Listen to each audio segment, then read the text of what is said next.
Do it later. All right. Okay. Hi, everybody. Welcome back to another episode of From the Soul Out of the Ass. Or us. I'm Athenianos. I'm Matthew Brown. And we have a very special guest today to join us on our second episode of Ancient Philosophy. Hello, everyone. Thanks, gents, for having me. Yeah, my name's Fergus, third year in philosophy. Glad to be here. Excellent. Where are you from, Fergus? I'm from Edinburgh, born and raised, which is a bit of a rarity up in my way. I live in Marchmont, and someone from Edinburgh is a real find. Really? Yeah, all international students. Nice. And you guess around Edinburgh as well. I was stunned. Someone in my metaphysics course has a Scottish accent. I couldn't believe it. Couldn't believe it. A rarity. Yeah. And I'm one of them, so yes, hello. Beautiful. To be here. So today here's the plan. We're going to be discussing and reading Euthyphro. It's a Socratic dialogue.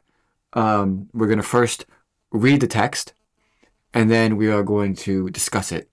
So, here we go.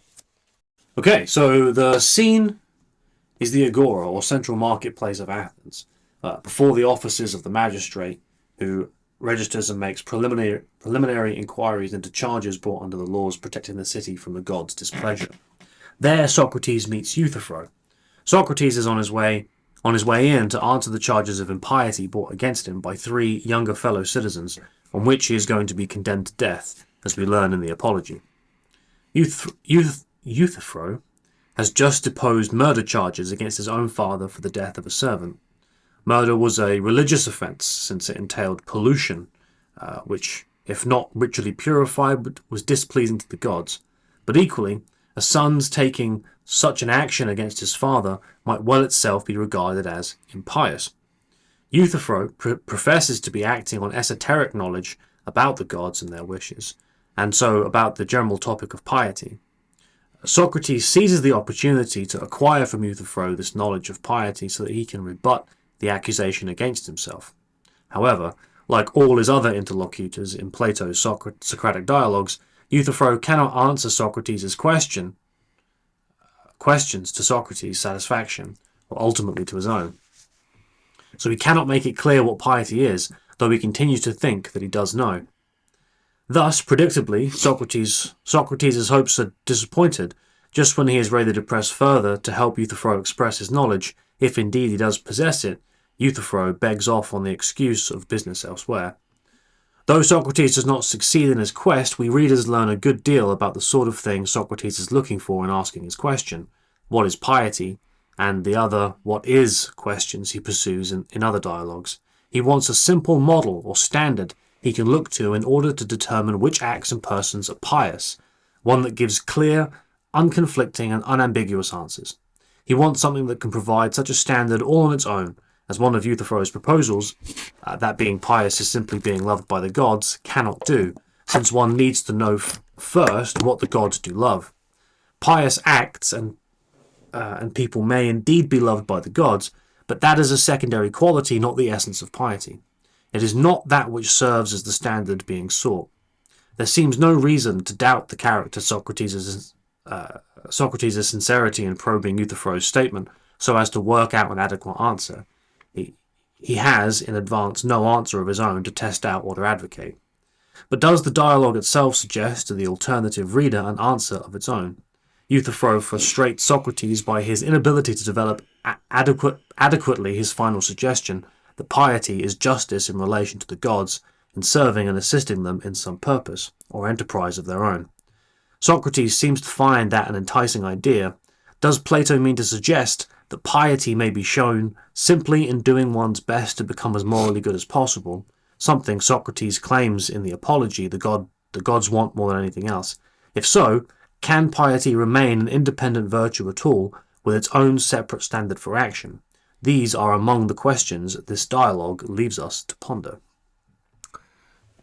And we begin. Okay. With Athens Euthyphro, and I'll be reading the part of Socrates. I can't imagine he said this. What's new, Socrates? That's a good question. I think that's a good start. What's new, Socrates? To make you leave your usual haunts in the Lyceum and spend your time here in the King Archon's court? Surely you are not persecuting anyone before the King Archon as I am. The Athenians do not call this a prosecution, but an indictment, Euthyphro. What is this you say? Someone must have indicted you, for you are not going to tell me that you have indicted someone else? No, indeed. But someone else has indicted you? Quite so. Who is he? I do not really know him myself, Euthyphro. He is apparently young and unknown. They call him Meletus, I believe. He belongs to the Pythian Deme, if you know anyone from that Deme called Meletus, with long hair, not much of a beard, and a rather aquiline nose. I don't know him, Socrates. What charge does he bring against you? What charge? And not ignoble one, I think, for it is no small thing for a young man to have knowledge of such an important subject. He says he knows how our young men are corrupted and who corrupts them. He is likely to be wise, and when he sees my ignorance corrupting his contemporaries, he proceeds to accuse me to the city as to their mother. I think he is the only one of our public men to start out the right way, for it is right to care first that the young should be as good as possible, just as a good farmer is likely to take care of the young plants first, and of the others later. So, too, Meletus first gets rid of us who corrupt the young shoots, as he says, and then afterwards he will obviously take care of the older ones and become a source of great blessings for the city, as seems likely to happen to one who started out this way. I could wish this were true, Socrates, but I fear the opposite may happen. He seems to me to start out by harming the very heart of the city by attempting to wrong you. Tell me, what does he say you do to corrupt the young? Strange things to hear him tell it, for he says that I am a maker of gods, and on the ground that I create new gods while not believing in the old ones, he has indicted me for their sake, as he puts it. I understand, Socrates. This is because you say that the divine sign keeps coming to you. So he has written this indictment against you as one who makes innovations in religious matters. And he comes to court to slander you, knowing that such things are easily misrepresented to the crowd. The same is true in my case. Whenever I speak of divine matters in the assembly and foretell the future, they laugh me down as if I were crazy. And yet, I have foretold nothing that did not happen. Nevertheless, they envy all of us who do this. One need not worry about them, but meet them head on. My dear Euthyphro, to be laughed at does not matter, perhaps, for the Athenians do not mind anyone they think clever, as long as he does not teach his own wisdom. But if they think that he makes others to be like himself, they get angry, whether through envy, as you say, or for some other reason. Well, I have no desire to test their feelings toward me in this matter. Perhaps you seem to make yourself but rarely available, and not be willing to teach your own wisdom. But I'm afraid that my liking for people makes them think that I pour out to anybody anything I have to say, not only without charging a fee, but even glad to reward anyone who is willing to listen. If then they were intending to laugh at me, as you say they laugh at you, there would be nothing unpleasant in their spending their time in court laughing and jesting. But if they are going to be serious, the outcome is not clear except to you prophets. Perhaps it will come to nothing, Socrates, and you will fight your case as you think best, as I think I will mine. What is your case, Euthyphro? Are you the defendant or the prosecutor? The prosecutor. Whom do you prosecute? One who I am thought crazy to prosecute. Are you pursuing someone who will easily escape you? Far from it, for he is quite old. Who is it?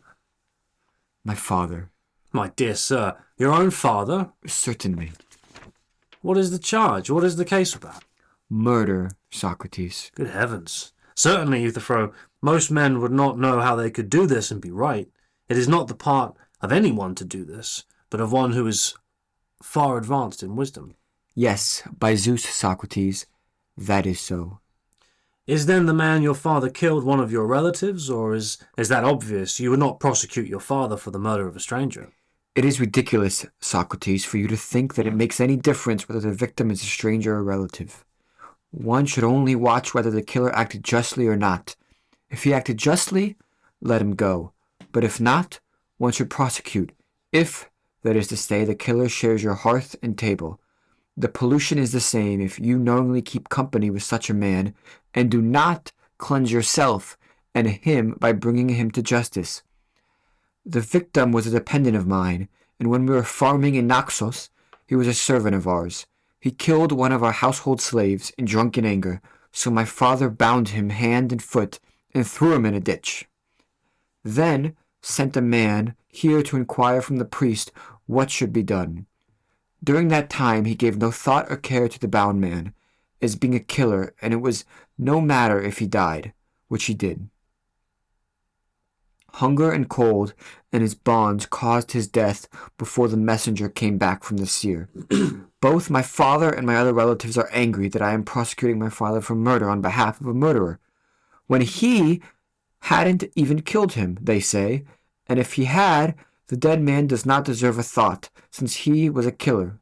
For they say it is impious for a son to prosecute his father for murder. But their ideas of the divine attitude to piety and impiety are wrong, Socrates. Whereas, by Zeus, Euthyphro, you think that your knowledge of the divine and of piety and impiety is so accurate, when those things happened as you say, you have no fear of having acted impiously in bringing your father to trial? I should be of no use.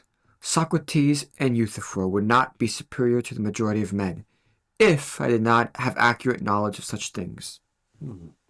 It is indeed most important, my admirable Euthyphro, that I should become your pupil, and as regard this indictment, challenge Meletus about these very things, and say to him that in the past, too, I considered knowledge about the divine to be most important, and that now that he says that I am guilty of improvising and innovating about the gods, I have become your pupil. I could say to him, if, Meletus, you agree Euthyphro is wise in these matters, consider me, too, to have the right beliefs, and do not bring me to trial. If you do not think so, then prosecute that teacher of mine, not me, for corrupting the older men, me and his own father, by teaching me and by exhorting and punishing him. If he is not convinced, and does not discharge me or indict you instead of me, I shall repeat the same challenge in court. Yes, by Zeus, Socrates, and if he should try to indict me, I think I would find his weak spots, and the talk in court would be about him rather than me. It is because I realize this that I am eager to become your pupil, my dear friend. I know that other people, as well as this Meletus, do not even seem to notice you, whereas he sees me so sharply and clearly that he indicts me for ungodliness. So tell me now, by Zeus, what you just now maintained you clearly knew. What kind of thing do you say that godliness and ungodliness are, both as regards murder and other things? Or is the pious not the same and alike in every action, and the impious the opposite of all that is pious and like itself, and everything that is to be impious presents us with one form or appearance insofar as it is impious? Most certainly, Socrates. Well, tell me then, what is the pious and what the impious, do you say? I say that the pious is to do what I am doing now, to prosecute the wrongdoer, be it about murder or temple robbery or anything else, whether the wrongdoer is your father or your mother or anyone else. Not to prosecute is impious. And observe, Socrates, that I can cite powerful evidence the law is so. I have already said to others that such actions are right, not to favor the ungodly, whoever they are. These people themselves believe that Zeus is the best and most just of the gods, yet they agree that he bound his father because he unjustly swallowed his sons, and that he in turn castrated his father for similar reasons. But they are angry with me because I am prosecuting my father for his wrongdoing. They contradict themselves in what they say about the gods and me. Indeed, Euthyphro, this is the reason why I am a defendant in the case, because I find it hard to accept things like that being said about the gods, and it is likely to be the reason why I should be told I do wrong. Now, however, if you, who have full knowledge of such things, share their opinion, then we must agree with them too, it would seem. For what are we to say, we who agree what we ourselves have no knowledge of them? Tell me, by the god of friendship, do you really believe these things are true? Yes, Socrates, and so are even more surprising things, of which the majority has no knowledge. And do you believe that there really is war among the gods, and terrible enmities and battles, and other such things as are told by the poets, and other sacred stories such as are embroidered by good writers, and by representations of which the robe of the goddess is adorned when it is carried up to the Acropolis? Are we to say these things are true, Euthyphro? Not only these, Socrates, but as I was saying just now, I will, if you wish, relate many other things about the gods, which I know will amaze you. I should not be surprised, but you will tell me these at leisure some other time. For now, try to tell me more clearly what I was asking just now, for, my friend, you did not teach me adequately when I asked you what the pious was, but you told me that what you are doing now in prosecuting your father for murder is pious. And I told the truth, Socrates. Perhaps. You agree, however, that there are many other pious actions. There are. And bear in mind then that I did not bid you to tell me one or two of the many pious actions, but that form itself that makes all pious actions pious. For you agreed that all impious actions are impious, and all pious actions pious through one form, or don't you remember? If that is how you want it, Socrates, that is how I would tell you. Skipped a couple of lines. I do. Tell me then, what is this form itself? Tell me then what this form itself is, so that I may look upon it and, using it as a model, say that any action of yours or another's that is of that kind is pious, and if it is not that, it is not. If that is how you want it, Socrates, that is how I would tell you. That is what I want. Well then, what is dear to the gods is pious. What is not is impious. Splendid, Euthyphro. You have now answered in the way I wanted. Whether your answer is true, I do not yet know, but you will obviously show me that what you say is true. Certainly. Well, come then, let us examine what we mean. An action or a man dear to the gods is pious, but an action or a man hated by the gods is impious. They are not the same, but quite opposite, the pious and the impious. Is that not so? It is, indeed. And that seems to be a good statement? I think so, Socrates. Okay. We have also stated that the gods are in a state of discord, that they are at odds with each other, Euthyphro, and that they are at enmity with each other. Has that too been said? It has. And what are the subjects of difference that cause hatred and anger? Let us look at it this way. If you and I were to differ about numbers, as to which is the greater, would this difference make us enemies and angry with each other, or would we proceed to count and soon resolve our difference about this? We would certainly do so. And again, if we differed about the larger and the smaller, we would turn to measurement and soon cease to differ. That is so. And about the heavier and the lighter, we would resort to weighing and be reconciled. Of course. And what subject of difference would make us angry and hostile to each other if we were unable to come to a decision? Perhaps you do not have an answer ready, but examine as I tell you whether these subjects are the just and the unjust, the beautiful and the ugly, the good and the bad. Are these not the subjects of difference about which, when we are able to come to a satisfactory decision, you and I and other men become hostile to each other whenever we do? That is the difference, Socrates, about those subjects. And what about the gods, Euthyphro? If indeed they have differences, will it not be about these same subjects? It certainly must be so. Then, according to your argument, my good Euthyphro, different gods consider different things to be just, beautiful, ugly, good, and bad, for they would not be at odds with one another unless they differed about these subjects, would they? You are right. And they like what each of them considers beautiful, good, and just, and hate the opposites of these. Certainly. But you say that the same things are considered just by some gods and unjust by others, and as they dispute about these things, they are at odds and at war with each other. Is that not so? It is. The same things, then, are loved by the gods and hated by the gods, and will be both God-loved and God-hated. It does seem likely. And the same things would be both pious and impious, according to this argument. I'm afraid so. So you did not answer my question, you surprising man.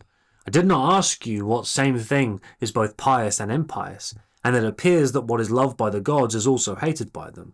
So it is in no way surprising if your present action, namely punishing your father, may be pleasing to Zeus but displeasing to Cronus and Uranus, pleasing Hephaestus but displeasing to Hera, and so with any other gods who differ from each other on this subject. I think, Socrates, that on this subject no gods would differ from one another, that whoever has killed anyone unjustly should pay the penalty. Well now, Euthyphro, have you ever heard any man maintaining that one who was killed or done anything else unjustly should not pay the penalty? They never cease to dispute on this subject, both elsewhere and in the courts, for when they have committed many wrongdoings, they do and say anything to avoid the penalty. Do they agree they have done wrong, Euthyphro, and in spite of so agreeing, do they nevertheless say they should not be punished? No, they do not agree on that point. So they do not say or do just anything, for they do not venture to say this, or dispute that they must not pay the penalty if they have done wrong. But I think they deny wrong. But I think they deny doing wrong. Is that not so? That is true.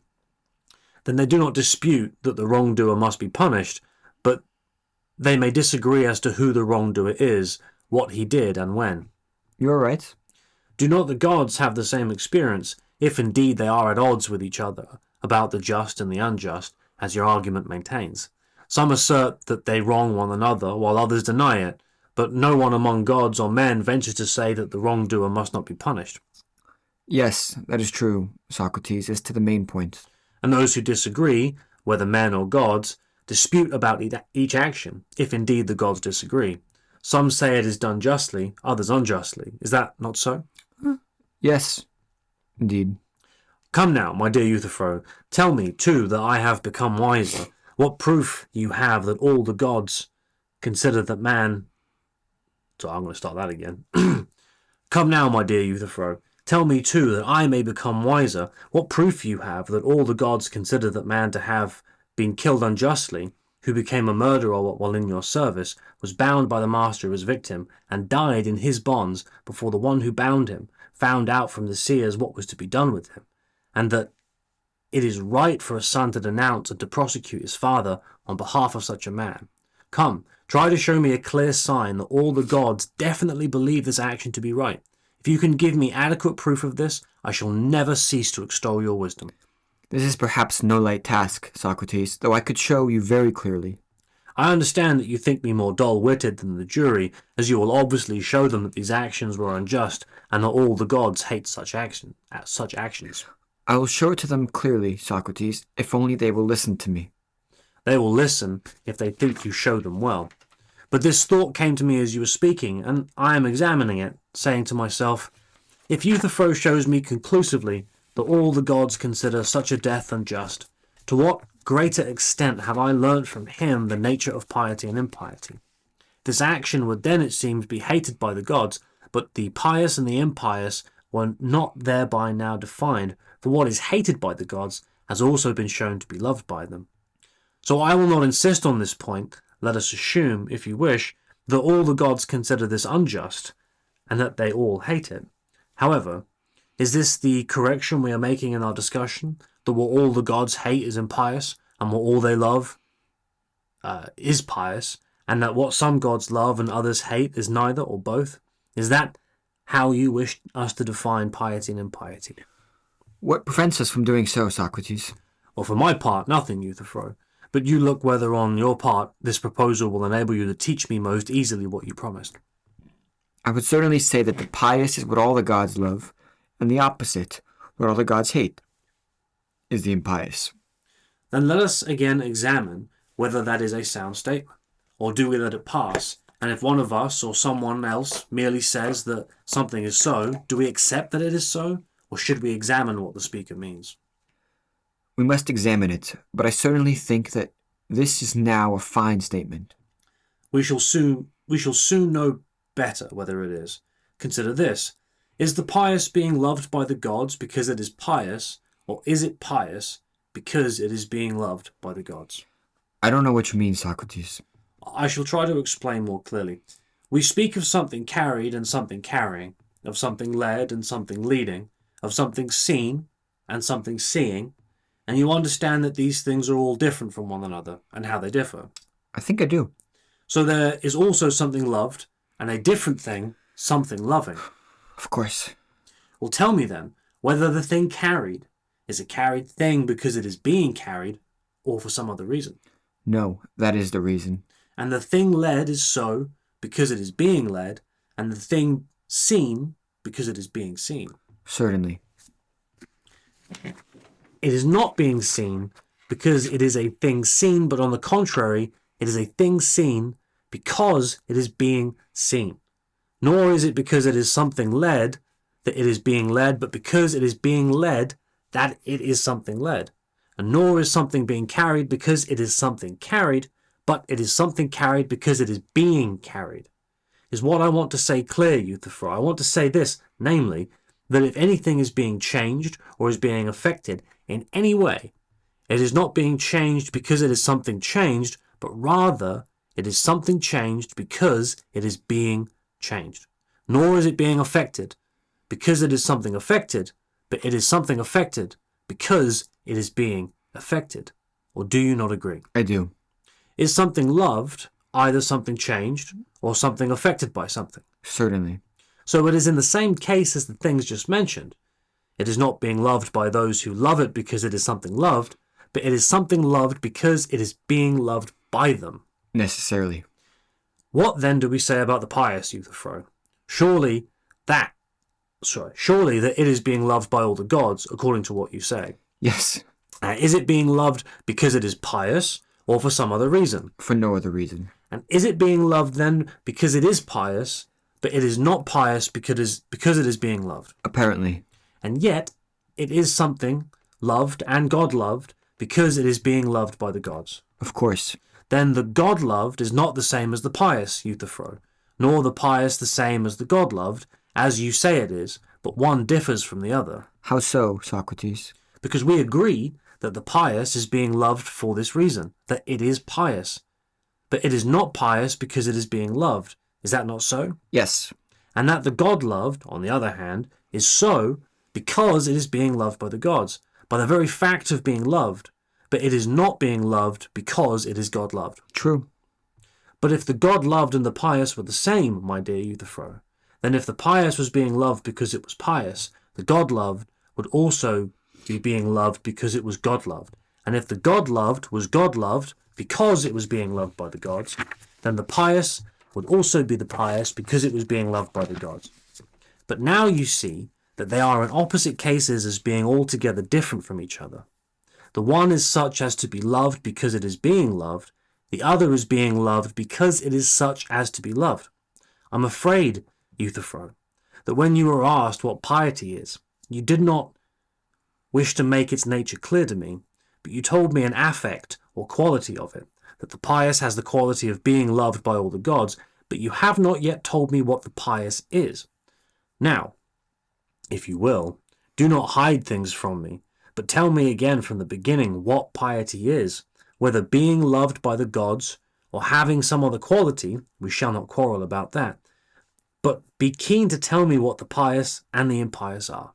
But Socrates, I have no way of telling you what I have in mind, for whatever proposition we put forward goes around and refuses to stay put, wherever we establish it. Your statements, Euthyphro, seem to belong to my ancestor Daedalus. If I were stating them and putting them forward, you would perhaps be making fun of me, and say that because of my kinship with him, my conclusions in discussion run away and will not stay where one puts them. As these propositions are yours, however, we need some other jest, for they will not stay put for you, as you say yourself. I think the same jest will do for our discussion, Socrates, for I am not the one who makes them go round, and not remain in the same place. It is you who are the Daedalus, for as I am concerned that they would remain as they were. It looks as if I were cleverer than Daedalus in using my skill, my friend, insofar as he could only cause to move the things he made himself, but I can make other people's move as well as my own.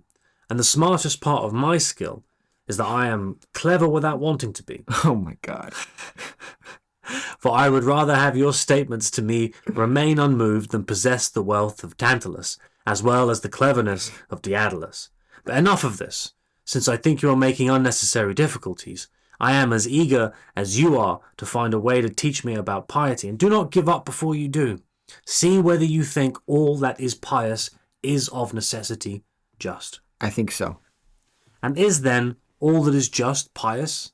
Or is all that is pious just, but not all that is just pious, but some of it is and some is not? I don't follow what you're saying, Socrates. Yet you are younger than I by as much as you are wiser. As I say, you are making difference. Here's a bit of a discount. Sharpen up, Yeah. says Socrates.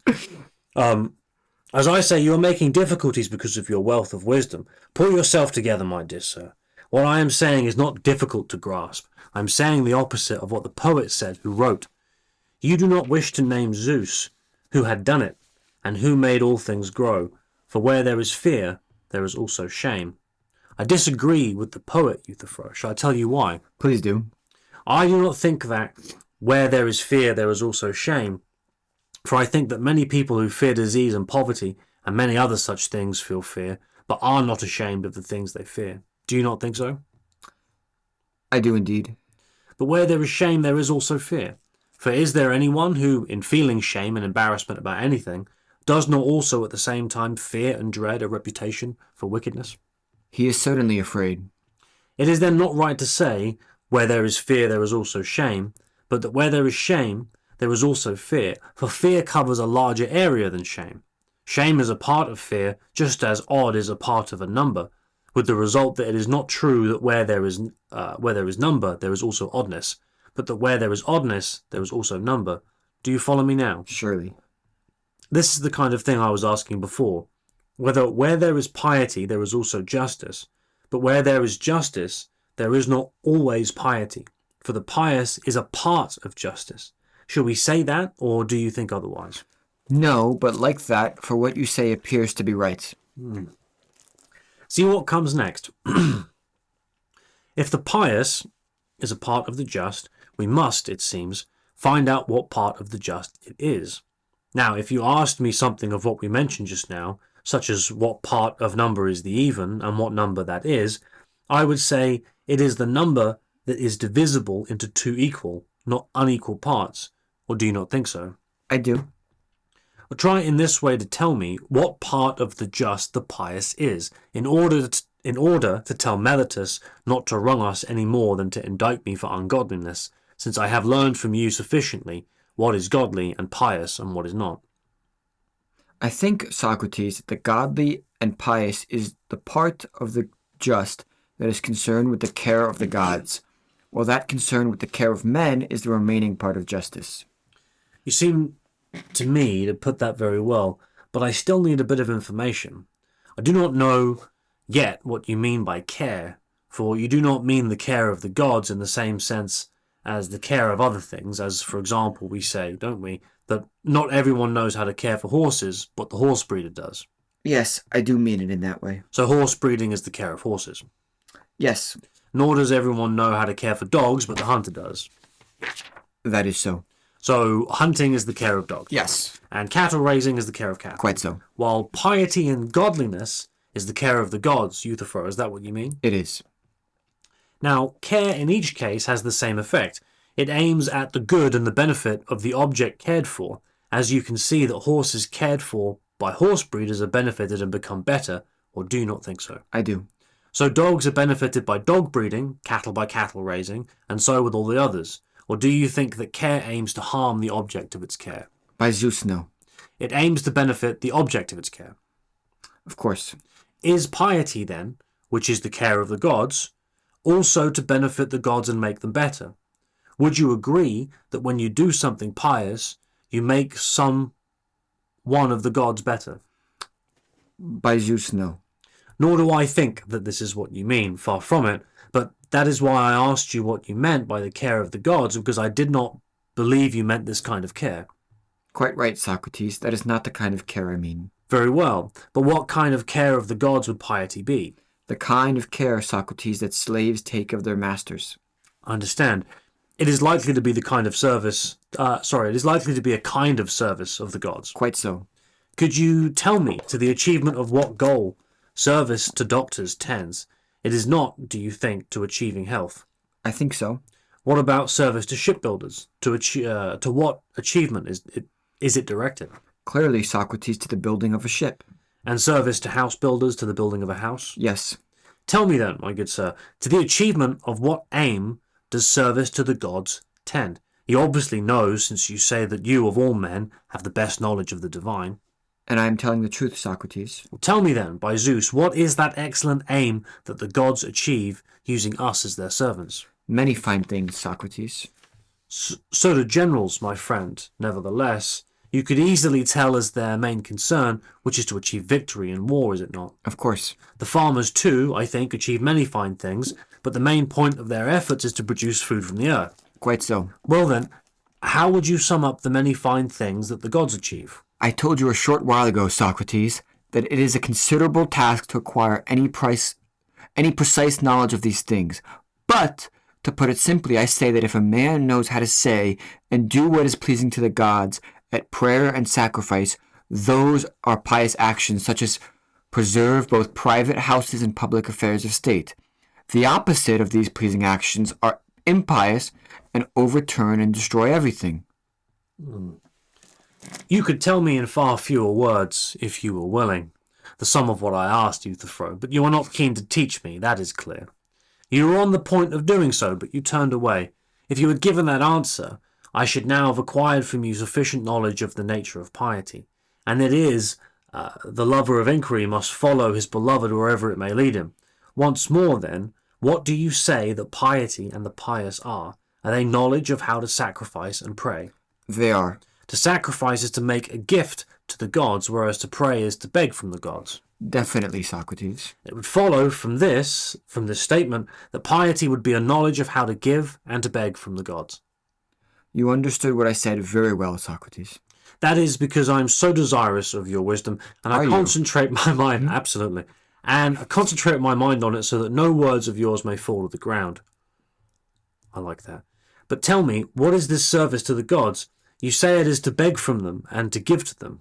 I do. And to beg correctly would be to ask from them things that we need.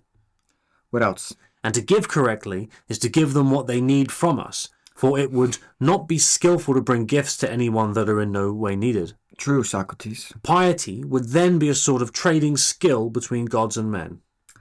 Trading, yes, if you prefer to call it that. Well, I prefer nothing unless it is true. But tell me, what benefit do the gods derive from the gifts they receive from us? What they give us is obvious to all. There is for us no good that we do not receive from them, but how are they benefited by what they receive from us? Or do we have such an advantage over them in the trade that we receive all our blessings from them and they receive nothing from us? Do you suppose, Socrates, that the gods are benefited by what they receive from us? What could those gifts from us to the gods be, Euthyphro? What else do you think than honor, reverence, and what I mentioned just now, to please them? The pious is then, Euthyphro, pleasing to the gods, but not beneficial or dear to them. I think it is of all things most dear to them. So the pious is once again what is dear to the gods. Most certainly. When you say this, you will be surprised if your arguments seem to move about instead of staying put. And will you accuse me of being Daedalus, who makes them move, though you are yourself much more skillful than Daedalus and make them go round in a circle? Or do you not realize that our argument has moved around and come again to the same place? You surely remember that earlier the pious and the God-loved were shown not to be the same but different from each other. Or do you not remember? I do. Do you then not realize now that you are saying that what is dear to the gods is the pious? Is this not the same as the God-loved, or is it not? It certainly is. So either we were wrong when we agreed before, or if we were right then, we are wrong now. That seems to be so. So we must investigate again from the beginning what piety is, as I shall not willingly give up before I learn this. Do not think me unworthy, but concentrate your attention and tell the truth, for you know it, and if any man does, and I must not let you go, like Proteus, before you tell me. If you had no clear knowledge of piety and impiety, you would never have ventured to prosecute your old father for murder on behalf of a servant. For fear of the gods, you would have been afraid to take the risk, lest you should not be acting rightly, and would have been ashamed before men. But now I know well that you believe you have clear knowledge of piety and impiety. So tell me, my good Euthyphro, and do not hide what you think it is. Some other time, Socrates, for I am in a hurry now, and it is time for me to go. What a thing to do, my friend! By going, you have cast me down from a great hope I had, that I would learn from you the nature of the pious and the impious, and so escape Meletus's indictment by showing him that I had acquired wisdom in divine matters from Euthyphro, and my ignorance would no longer cause me to be careless and inventive about such things, and that I would be better for the rest of my life. Okay, so that was The Euthyphro. Euthyphro by Plato. But Socrates was the one speaking. Whether or not it was actually Socrates It's an open question. is an open question. We'll get into it. I think it was, but who knows? All right, so since Matthew and I just read that, I think it would be wise for Fergus if you could give us your initial commentary. Wonderful. Yeah, I agree. That makes sense. And sorry, Oh, we should just note that he unfortunately has to leave at a certain time. So if he steps out, so you're left with these two, unfortunately. don't be alarmed. Yeah. We didn't kick him out. He just left on his own It accord. was planned. Yeah. Yes. So anyway, Great. continue. No, thanks. Yeah. Well, perhaps an overall point to start with, and maybe this point will help people see why it's so relevant to everyone. A point about why it's important for philosophy at large today is where Socrates is asking Euthyphro for a clear and full definition of, say, piousness or holiness. It's very much like the question of grounding moral authority in a sense, because Euthyphro says that what's pious or what's holy is such because the gods love it. And so the question is there, if you shoot onto philosophy of religion, divine command theory, where it's like, is what's good good because God decrees it or because God discerns it? So if it's, and either are troublesome. If what's good is good because God just says it's good, then there's a kind of arbitrary, almost totalitarian flavor to that. But it's consistent with God being omnipotent. So that's good fun in a way, but flawed in a way. If it's that God discerns what's good, then there's not an arbitrariness. God's adhering to some good reasons because he's working out what's good for us in this world. But God's limited by something because there's obviously some standard to which God has to adhere. Right. So they're both flawed, and that's present in this discussion of defining piousness. So there's an overall point. I don't know what you think of that, gents. Well, that would be the dilemma that when people refer to the Euthyphro. This is it, exactly. Right. Yeah. I'm not sure I understand why the second one is flawed. Because the idea of God is that God is Omnipotent. as like the most high, right? But if he is responding to something that is good prior to God, then there is something that is of value that is higher than God himself, because God is responding to something that is above him, which he's subservient to some rule. to something which theologically Well, doesn't fit in with the. Why wouldn't it be that he's delineating what's good and what's not good? So that's on the decree side, where he's saying that this is good and it's good because I say it, and that's got an arbitrary quality which a perfect being surely wouldn't have. Surely a perfect being would have good reasons. But I guess the answer would For be it. because he's omnipotent and divine and good, then it would be what is good is what he says is good because he is the good. Yeah. But the problem with that is we just have to take it, and there's no good rationale for it. So you'd want the perfect being to be perfectly explicable. And then so there's interesting sort of corollary. Yeah, help me out there. Corollary? That's it. Thank you. Yeah, I believe so. The American. Yeah. And so there's one in interestingly color perception. Well, okay, on metaphysics generally. In meta ethics generally. So the question we arrived at there is, why is what's good good? For what reason is it? Like, where's the authority in goodness from? And we've said that there's either way on the divine command theory is a bit problematic. But then it turns out kind of any way you tried to ground moral authority, you kind of run up against this problem of the why. Like, so the Justification of justifying, yeah. So why is what's pious in the case of Euthyphro, and then why is what's good in the secular world. And so there's various ways you can do it. You can try and ground it in naturalism and say evolutionary theory, and come up with an explanation of why, based on historical contingencies, we have an evolved sense of good. And so that's kind of grounding it, because you're explaining, well, for instance, there's a guy called Roos who says that what's good for us is a product of our evolution, which has been in the service of collaboration payoffs. So we've tried to collaborate as creatures through our evolutionary history, and that's what we've been attuned to. And so all our ideas of goodness fall out of like collaborating, like so reciprocity, sharing, all these things seem like moral virtues to us. But it's just because of contingencies of our evolutionary history. Right. So in that case, you have explained it in a way, you've given morality some grounding, But again, it's still left with that why. Why in this moment should we really adhere to what we take to be good? Some kind of evolutionary contingency doesn't actually answer that question. And so even there, you're left with the problem of giving necessary conditions for morality, but not explaining it in its totality, which you would want. And I think that's what Socrates is looking for in this dialogue. And the reason why this question that it doesn't necessarily explain that is because while it might be adaptive, it might not be adapted to the present situation. Right, that's another angle on it. Right, Yeah, right. exactly. Okay. Yeah, That's precisely. interesting. Yeah, and another analogy for it to describe the point clearer is in color perception. It seems that so there's like extensive literature on perception of color. That's a live debate, and it isn't sufficient to explain that color is wavelength of light. That doesn't account for like the quality of redness. Say, it seems to be a fact that wavelengths of light are associated with colors, but that doesn't suffice for a description of why red experientially, in terms of the qualia, is red. And so that's an analogy for the point. Sure. Because you have those. What are they called? There's a certain species of shrimp.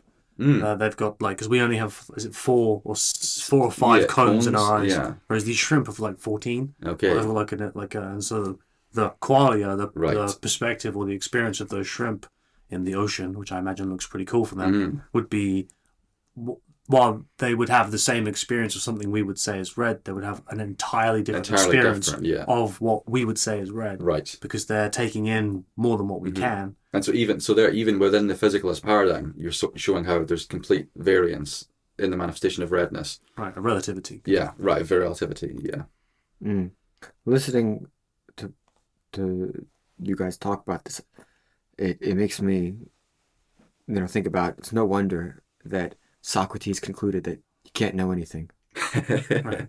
Because he's all about, instinct and kind of, he has this, I forget what he calls it, but this sign that he follows, and that's the only way he knows what he's doing is good or not, but he has no rationale. It only informs him when not to do something. Oh, right, you're right. When not to do something. Not to do something. The little voice says, "Don't do that," or "Stop, stop doing it." It doesn't tell him what to do. Okay. It says, "Don't do that," and then he always follows it, and then that gets him to drinking hemlock. Because the voice does not tell him not to drink hemlock. Right. Evidently, yeah. Yeah, I was interested in the lecture we had about it, that the lecturer was saying that Socrates is taken as an anti-democratic figure in America. That was a surprise to me. I don't know if you've come across that before. I glossed over. I didn't hear it. I I hadn't come across that. But aware of that. That seems very odd to me. Yeah. Because he's very much concerned with the tyranny of the majority, and the idea that the mass can elect somebody who's.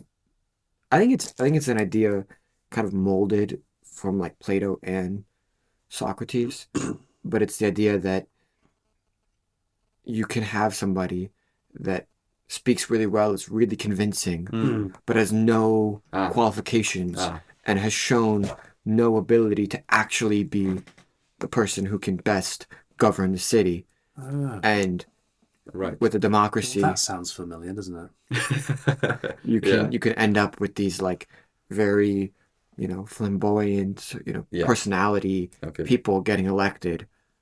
Well, it's about rhetoric. It's about the people who can convince people to elect them into positions. Doesn't necessarily the sophist doesn't necessarily mean that they're the best people for the job, or that they have a particular set of skills or knowledge to be able to govern. And if you kind of think about Socrates' whole critique of experts, right? He doubts that there's anybody who we can say is a definitive expert. Okay. Michael Gove or Socrates? Socrates, yeah. But I very much see what you're saying. That makes sense. But yeah, in my head, it was that Socrates was a romantic figure, sort of emblematic of what democracy could be, rather than he was anti-democratic. I'm not sure if that. What was his romantic idea of what? Because he was on the charge of corrupting the youth of Athens, and so I took that to imply that he wanted people to think for themselves, which is a real democratic ideal, I suppose.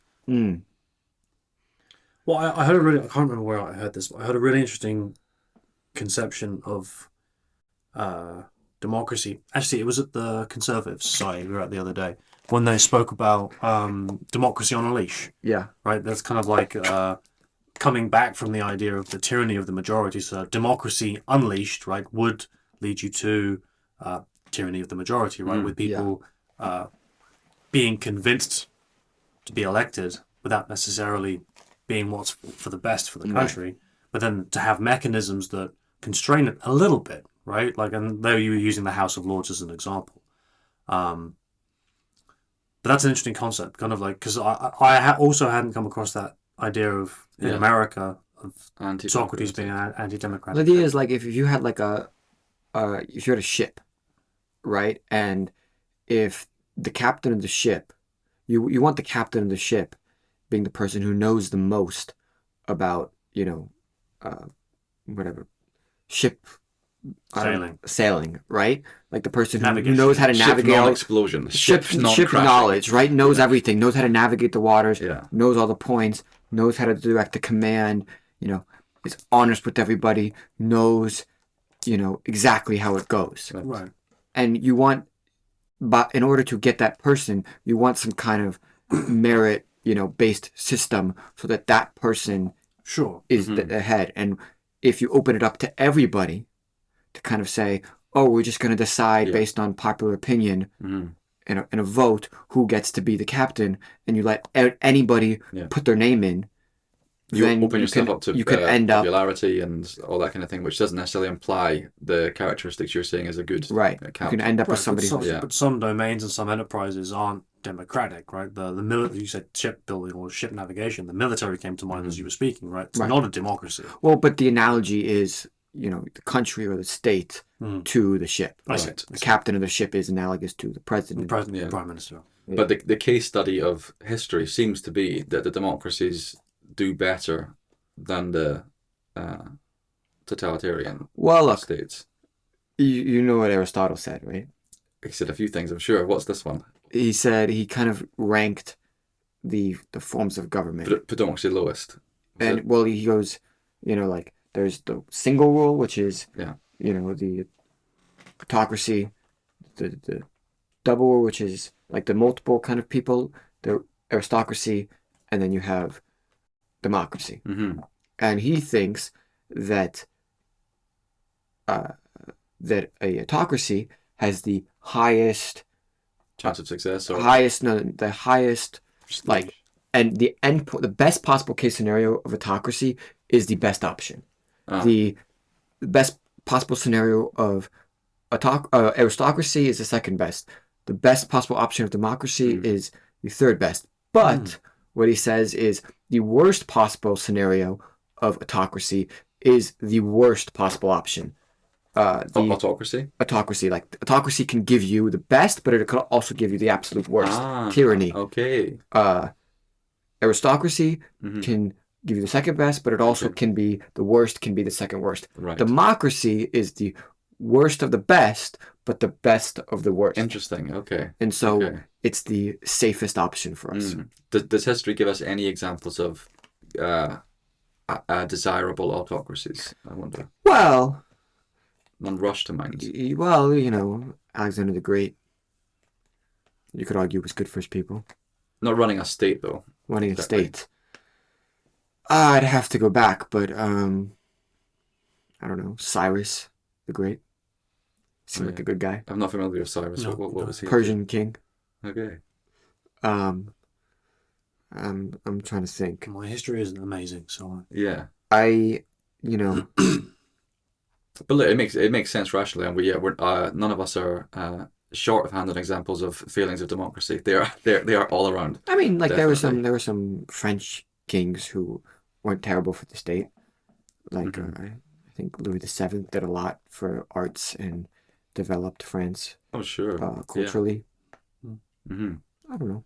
Well, like you said, it's kind of like that kind of median range of like best and worst, and nothing comes without its risks, right? And it's the one where you're sort of maximally in communication with each other, putting forward arguments, trying to convince people who then get to have some kind of a say in it, right? Yeah, you might have situations where you wind up with corrupt and inefficient governance, right? But it provides you with the mechanism to remedy that should you wish to pay attention to it Right. and to put it right, right? Rather than being in a situation where you have a kleptocracy, autocracy, Yep. whatever, because then you can't set it right because you've Yeah. got the totality of the system around you that prevents you from doing so.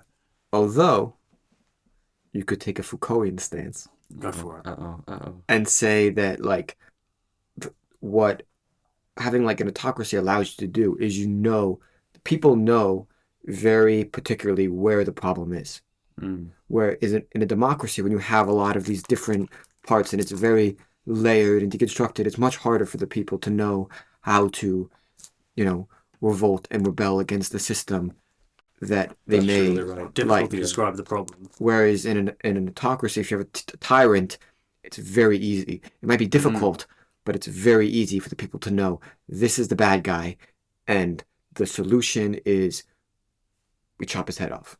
In the case of, France, right? And so in some ways that can almost make things easier for people and be better. But that's just what Foucault thinks. Yeah, fair enough. It's an interesting perspective. But we've kind of... It seems that we have kind of veered away from the Euthyphro a little. I do think we should talk about, the argument where he's talking about an action or a what does he say, like an action, or like basically the idea that if I say that this folder is being carried, it's being carried because it's by someone is carrying it, not because it has the property of being carried. And so being loved by the gods is something is God loved because the gods are loving it, and not because it's thing in itself. possesses that quality. But piety is pious not because the gods love it, but because the thing is, what makes it pious is the fact that it's pious, right? It's not pious because the gods love it. It's pious because it's pious. Right. Well, but this is the contradiction that Socrates ultimately shows Euthyphro that he's bringing out, because he makes both of. Well, I think Socrates gets him to make both of those arguments. That it's pious because the gods love it, and pious because it's pious. And he makes both of those claims. Well, I think, it's a very. And ultimately, they don't settle this question because Euthyphro says, "Well, I have stuff to do. I have to leave." So. Right. I think it's worth kind of delving into, because I have had trouble kind of. I kind of think I understand the points, but it's very hard to re-describe in your own words when he makes. So imagine a lot of our listeners had trouble when we read it for the first time. So I don't know. What do you guys think? Is it worth revisiting it? Sure. Yeah. Absolutely. So he says, this is kind of the part where he says, so there is also something loved and a different thing, something loved. And then Euthyphro says, of course. And then Socrates says, tell me whether the thing carried is a carried thing because it is being carried or for some other reason. And he says, and the thing, it's, I'll let you look up. But so he says the thing is led because it's being led and not for some other reason. And the thing is being seen because it is a thing seen. A thing is being seen not because it is a thing seen. So Matthew is being seen by both of us, not because Matthew is a thing seen, but because we see Matthew. And the same thing with carried, a thing is being carried not because it's something carried, but because somebody is doing something to that thing that gives it a carried. And so that kind of leads him to say that something changed or affected. It is that because somebody else is doing it to that thing. And so he draws a parallel to being loved, to something being changed or affected in a way. So, like, if you love your wife is not somebody you're not being loved because your wife is just somebody with the property of, being loved. She's loved because you loved her. And so, because this is in response to the fact that Euthyphro says that being pious is a property of being loved by the gods. And so the issue here is Socrates says, right, piety does not act in that same way, where it becomes pious because somebody else is doing something to the action that makes it pious. It's pious because pious action is a pious action because it has pious principles. Whereas something being loved by the gods is God loved because because somebody else is loving it. And so he uses that to say, therefore, piety and God-lovingness cannot be the same thing. What do you guys think of that? Well, I'm compelled. Yeah, that seems pretty good.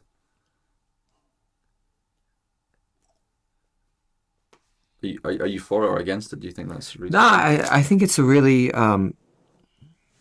interesting argument, but I think it's casting piety as something like intrinsic and not to be the other things you were talking about, carrying and loving and things. They're like somehow reciprocal things, whereas piousness it's sort of for itself. It's for its own sake in a way, and that's what that argument's highlighting. Right, but I think it goes back to the point you were making earlier. It's like, how then, when you think about things that don't fall into the category of being changed or affected, like piousness, goodness, Socrates tries to get out a principle or something concrete from Euthyphro that can be attributed to what makes something pious, but it seems like, well, Euthyphro can't. And I don't know, it seems like to me that we're not really able to, right? Because we live in a world that's defined by humans, right? And our interactions. Right. So we're not able to, say that, to kind of separate something from our normal vernacular. Yeah. Right. Or our perceptions of it, or characteristics or beliefs in it. Well, is this because it can't be described, or is it due to a limitation of our language and our ability to? And is this why we've relied on symbolism and mythology to ground these things in the past, because of our limitations to be able to rationally articulate it? Well, it's like we've gotten to the word pious, but we can't unpack that. That's kind of the most simplistic version we have. That's our brute fact. Brute fact. Yeah. And we're unable to kind of like break it into, building blocks, right? Like, and so that's the issue, right? Those kind of building blocks that would make up the word pious, we don't know what they are. It's our atom. It's our atom. Yeah. Right. And so we have no vernacular to construct something that would, or deconstruct pious. And this leaves us with a kind of relativism, like we were saying earlier. Because it comes down to, again, like, to something arbitrary. Like, well, what is the good? What it just is. Yeah, it either just is, and that isn't satisfactory. Good, we're trying to explain someone or some people say that it's good. You either have to accept it as a rubric for the time being and run with it, Yeah.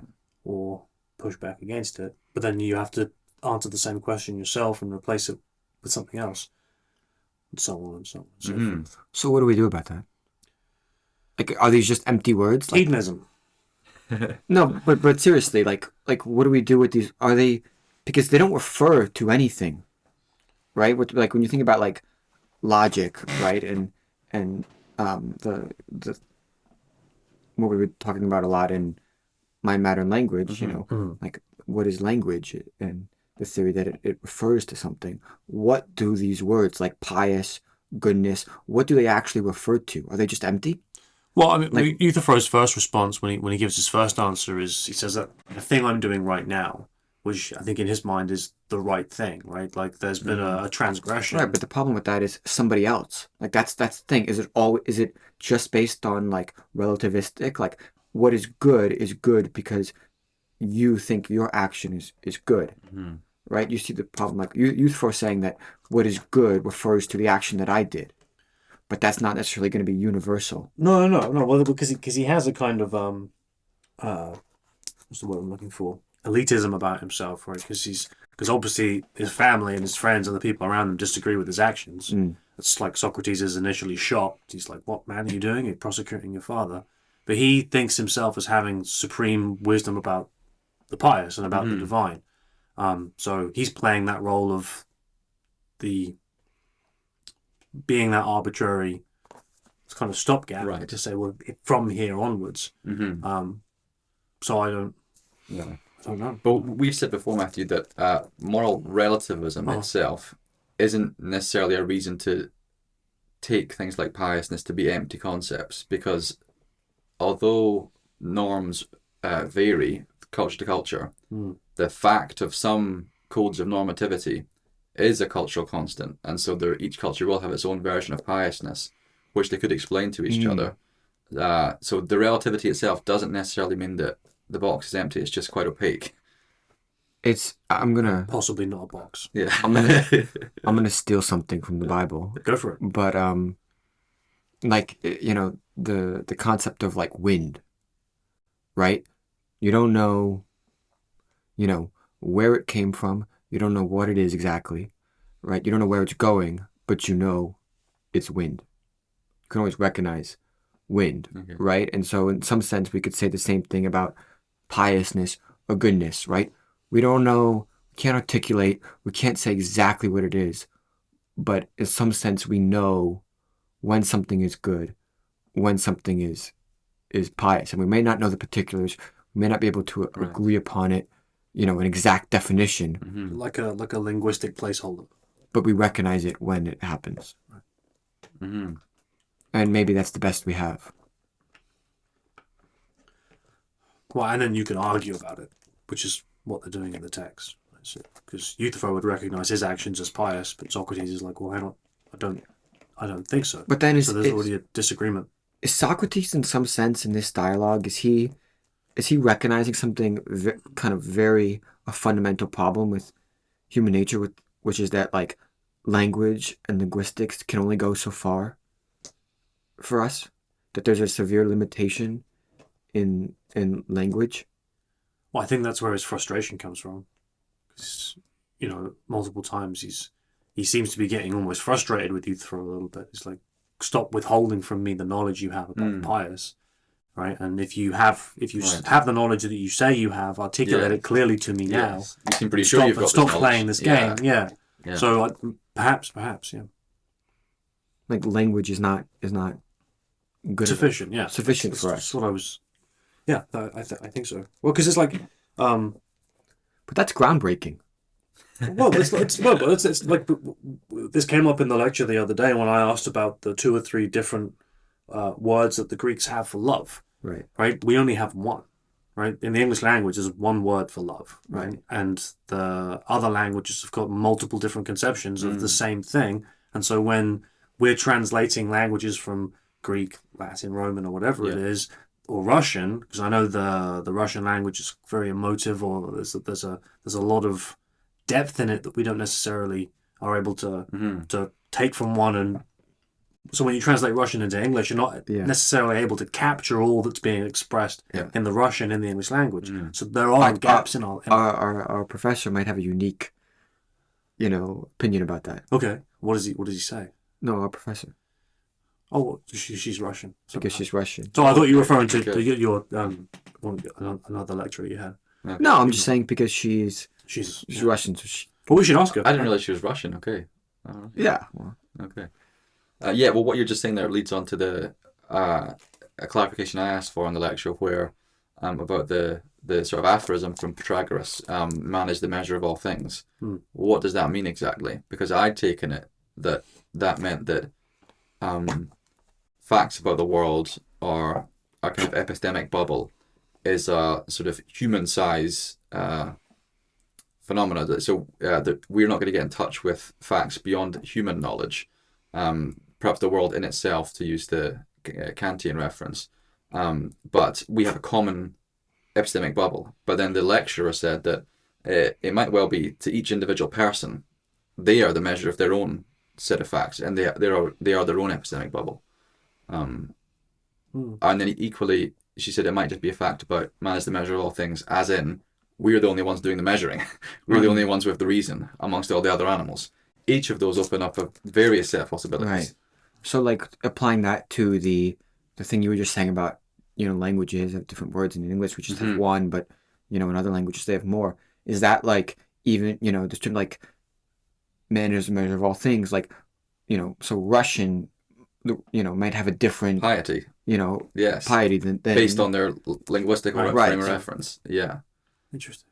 Yeah. That is very interesting. But do you how, think... how then are we talking to? How do we talk to each other?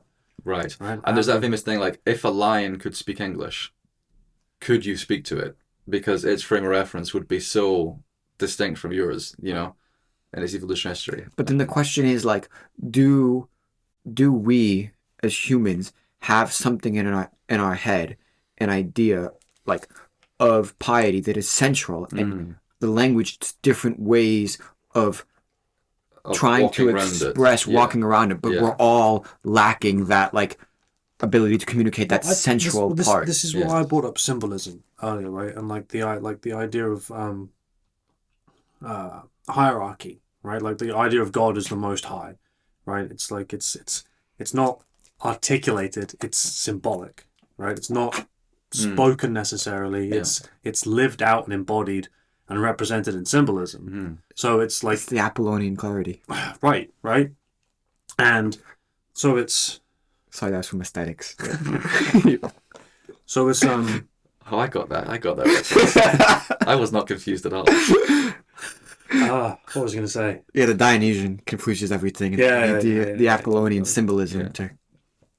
Almost all symbols. But coming back to the limitations of our language. Yeah. Right? But maybe this is why we've been relying on symbolism to express the pious, to express what it is that is ultimately good by placing. Right. I read a book called the Dynamics of Faith in one of my theology classes, and as an atheist, I disagreed with an awful lot that was in this book, right? Because it was addressing the question of, okay, well, given that there seems to be some kind of hierarchical organization of value, like what is it that goes at the top? What's the most appropriate thing at the top, right? And what do you place at the top? Because and the discussion was, because if you place things like money, you place things like sex, like yourself, like power, right? It just corrupts you, right? It just like it's not. It doesn't fit the space of the at the top of the hierarchy of value. So what is it that goes there? And we've filled that, and our answer culturally and historically has been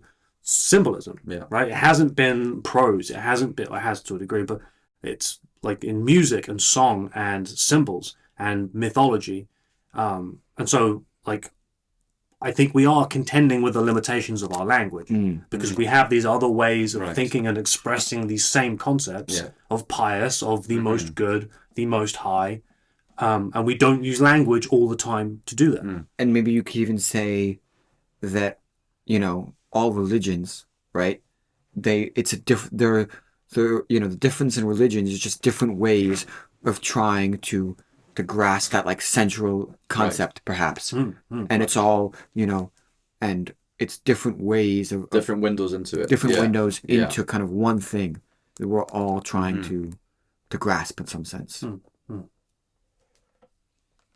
So in some I sense, like that. yeah. So I mean, in some sense, right? It is like, and on the one hand, it does kind of stand to say that we're all divided and that it's really hard to kind But of connect. that's the glass half full version Right. of it. Let's take the glass half empty rather. Yeah. Well, Let's take the glass half full. but then there is the other half all of the it is like, connections. well, Yeah. actually, we're all kind of aiming for the same thing, and we're all just trying to find ways to communicate this thing. As So best we can from our perspective. it can be a very unifying, perspective if you look at it that way. Because you're all engaged in the same endeavor, even though you're coming at it from different. Right, like even different though you have cultural all contexts, these different words and all these different, traditions and all these different things, really the thing that you're aiming at to communicate is the same. Yeah. And so perhaps by deconstructing, like what Socrates does, deconstructing and showing that like these words, they are not, tied to one particular thing,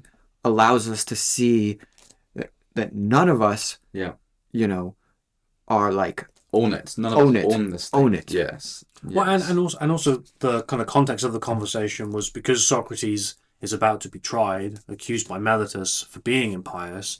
He's looking for an answer to be able to deliver in court. But then that brings us back to the limitations of like with the sophists, because it then comes down to rhetoric. Like how convincing can you be in a situation where it's important to be convincing rather than articulate the truth. Or that, or because Euthyphro says I could convince a jury what is pious if they would listen to me, and Socrates says if you were to say something, they would listen to you if you said something good, right? If you were able to not just be convincing, if you said something that was an expression of the pious, they would listen. Yeah, and the contrast there is between instrumental ability to speak persuasively and then modestly, sincerely approaching the truth to whatever extent you can.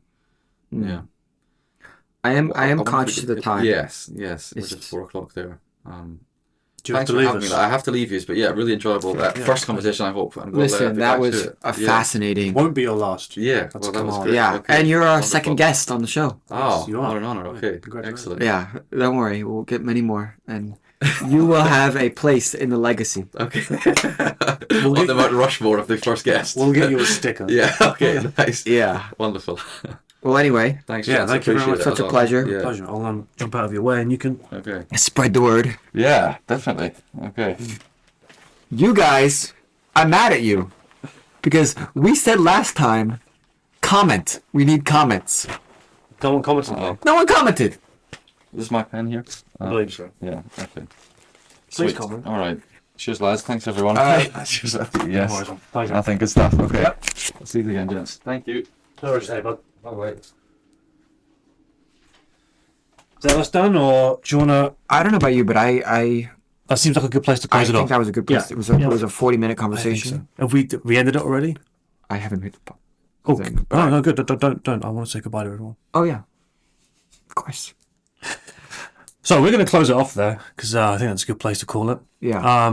We have some new updates coming, so stay tuned for that. Yes, we're rebranding of sorts.